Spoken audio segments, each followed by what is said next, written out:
2004 के general elections, हर कोई यही प्रेडिक्ट कर रहा था कि एनडीए की सरकार आने वाली है। लेकिन कुछ ऐसा हुआ जिससे सारी पॉलिटिकल पार्टीज हिल गई और सरकार आई यूपीए की, कांग्रेस की।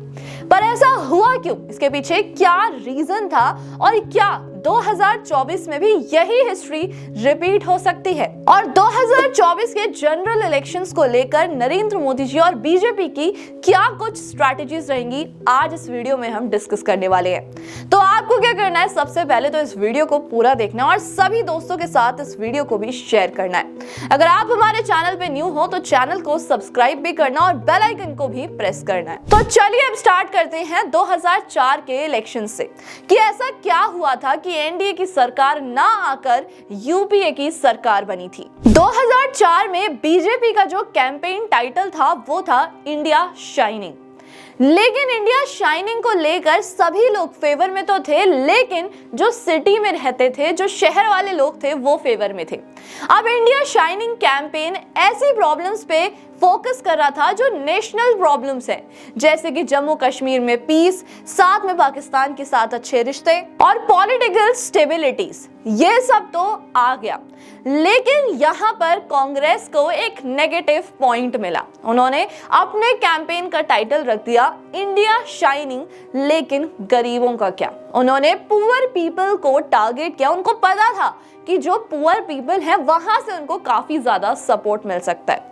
उनका कहना यह था कि एनडीए सरकार नेशनल मुद्दों पर तो फोकस कर रही है, लेकिन जो गरीब लोग हैं उनके ऊपर फोकस कौन करेगा? और यही एक रीजन था जहां पर कांग्रेस को यानी यूपीए को काफी ज्यादा सपोर्ट मिला था पुअर पीपल से, और वहां से मेरा यूपीए को एक प्लस पॉइंट और बनी उनकी सरकार। लेकिन अगर मैं बात करूं पॉलिटिकल पार्टीज की, तो वो आए दिन एक दूसरे को क्रिटिसाइज करते ही रहते हैं। कभी कोई चीज फ्री में बांटने को लेकर क्रिटिसाइज करते हैं, तो कभी किसी चीज पे फोकस ना करने पर क्रिटिसाइज करते हैं, और ये अभी नहीं, शुरू से चलता आ रहा है। और अगर मैं बात करूं पॉवर्टी की, तो एक रिपोर्ट के मुताबिक अब पॉवर्टी काफी कम हो चुकी है। 2005 से लेकर 2006 तक 55% पॉवर्टी थी। फिर अगर मैं 2015 से लेकर 2016 की बात करूं तो 25% पॉवर्टी थी, और 2019 से लेकर 2021 की बात करूं तो 15% पॉवर्टी रह गई है। तो आपने खुद देखा कि किस तरीके से पॉवर्टी लाइन तो कम हो रही है, लेकिन क्या ये रिपोर्ट सच में सही डेटा देती है? आए दिन हम बहुत सारी वीडियोस ऐसे देखते हैं जिसमें सच में गरीब लोग परेशान हो रहे होते हैं। अभी तो एक वीडियो भी वायरल हुई थी जिसमें लोग टमाटर लेने के लिए भी परेशान हो रहे थे। अब यहाँ पर फिर से एक नेगेटिव पॉइंट क्रिएट हो सकता है बीजेपी सरकार के लिए। ऐसा क्यों हो सकता है? क्योंकि अभी भी लोग गरीबी से परेशान हैं।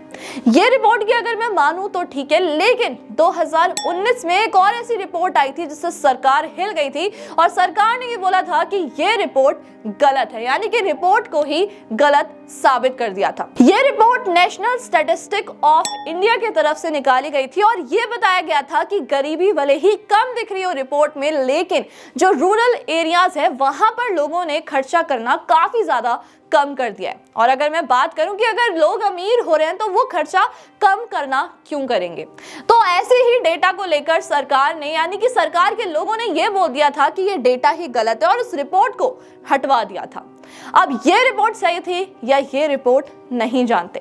हो सकता है कि दोनों रिपोर्ट ही सही हो, और ये भी हो सकता है कि अभी भी बहुत सारे ऐसे लोग हों जो सिर्फ खाने के लिए भी परेशान होते हैं, और यही एक मेजर पॉइंट है जो कि बीजेपी सरकार को अफेक्ट कर सकती है। और कांग्रेस की अगर मैं बात करूं तो उनका शुरू से ही एजेंडा था जो गरीबों के लिए था, जैसे कि न्याय। 2019 में उन्होंने बोला था कि हम एक ऐसी स्कीम लेकर आएंगे जिसमें हर एक गरीब परिवार के घर पर 75,000 रुपए भेजे जाएंगे, उनके अकाउंट में क्रेडिट करवाए जाएंगे। लेकिन फिर भी वो स्कीम उनके लिए काम नहीं कर सकी। दो रीजन थे, क्योंकि लोग बहुत जल्दी ट्रस्ट नहीं करते हैं, लोगों को विश्वास दिलाना काफी ज्यादा मुश्किल होता है। 2019 से ही ये सारी चीजें चेंज कर दी गई, और बीजेपी की तरफ से काफी सारी ऐसी स्कीम्स लेके आई गई जो कि सच में पुअर लोगों के लिए थी, गरीब लोगों के लिए थी, और वहां से सब कुछ काया पलट हो गया, और 2019 में फिर से बीजेपी की सरकार आई। और अगर मैं कांग्रेस की बात करूं तो कांग्रेस हमेशा से ही गरीबों को सपोर्ट करता है। अब इस साल भी हो सकता है कि थोड़ा सा लॉस हो सके बीजेपी को या फिर एनडीए को, कि 2019 में जहां 24% वोट मिले थे बीजेपी को गरीबों की तरफ से, वो 36% हो गए थे। और ये रीजन था जिसकी वजह से 2019 में फिर से बीजेपी आ गई। अभी भी ऐसी बहुत सी प्रॉब्लम्स हैं जो लोग फेस कर रहे हैं और जो स्कीम्स आती हैं वो स्कीम्स भी लोगों तक नहीं पहुंच पाती। जैसे कि अगर मैं उज्ज्वला स्कीम की बात करूं, उसमें यह प्रॉमिस किया गया था कि हर एक गरीब घर में एक सिलेंडर, एलपीजी गैस सिलेंडर दिया जाएगा।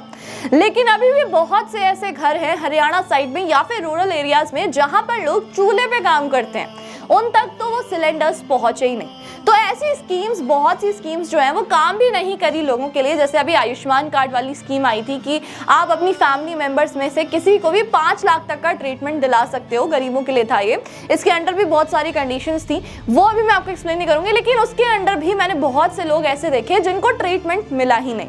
अब मैं ऐसा भी नहीं बोलूंगी कि सारी स्कीम्स काम नहीं करी। 2019 में सिर्फ 3 करोड़ फैमिलीज के पास वाटर कनेक्शन था, लेकिन अब उसका नंबर इंक्रीज होकर 8.5 करोड़ हो गया, जिसको लेकर काफी ज्यादा सपोर्ट किया जा रहा है बीजेपी को। हर कोई यही बोल रहा है कि कुछ काम ऐसे हैं जो बीजेपी सच में अच्छा कर रही है, लेकिन कुछ स्कीम्स ऐसी हैं जो लोगों तक कनेक्ट नहीं हो पा रही। अब कांग्रेस की तरफ से भी काफी सारी स्कीम्स लाई जाती हैं। अब इसमें जैसे कर्नाटका में भारत जोड़ो यात्रा भी की गई थी, तो वहां से कांग्रेस को काफी अच्छा प्लस पॉइंट मिला, वहां पर उनकी सरकार बनी। लेकिन क्या अब ये चीजें फिर से काम करने वाली हैं? साथ में अब सभी नेता लोगों के साथ कनेक्शन बनाना भी शुरू कर रहे हैं। अगर मैं बात करूं प्रधानमंत्री नरेंद्र मोदी जी की, तो वो भी बाहर निकलकर सभी के साथ कनेक्शन बनाते हैं। और अगर मैं बात करूं कांग्रेस के राहुल गांधी की, तो वो भी अब लोगों के साथ कनेक्शन बना रहे हैं। कुछ ऐसे लोग हैं जिनकी वीडियो यूट्यूब पर वायरल हुई थी, वो उनसे भी जाकर मिले, स्टूडेंट्स से भी मिल रहे हैं, उनकी प्रॉब्लम्स भी सुन रहे हैं। तो अब यहाँ पर देखना ये होगा कि आखिरकार कौन कितने एफर्ट्स डालता है। अब यहाँ पर एफर्ट्स डालना तो इजी होता है, लेकिन जैसे मैंने आपको पहले बोला था कि लोगों को विश्वास दिलाना थोड़ा सा मुश्किल होता है। अब देखना यह होगा कि कौन सी सरकार की तरफ से कितने गिफ्ट भी बांटे जाते हैं और साथ में कौन कैसी स्कीम लेकर आता है। अब मैं ये भी नहीं बोलूंगी कि मैं इस पार्टी को सपोर्ट करती हूँ या फिर इस पार्टी को, मैं तो बस ये बोलूंगी कि जो देश के लिए अच्छा काम करना चाहते हैं हम उन्हीं को ही सपोर्ट करते हैं। और साथ में एक और चीज आपको बोलना चाहूंगी कि वोट देना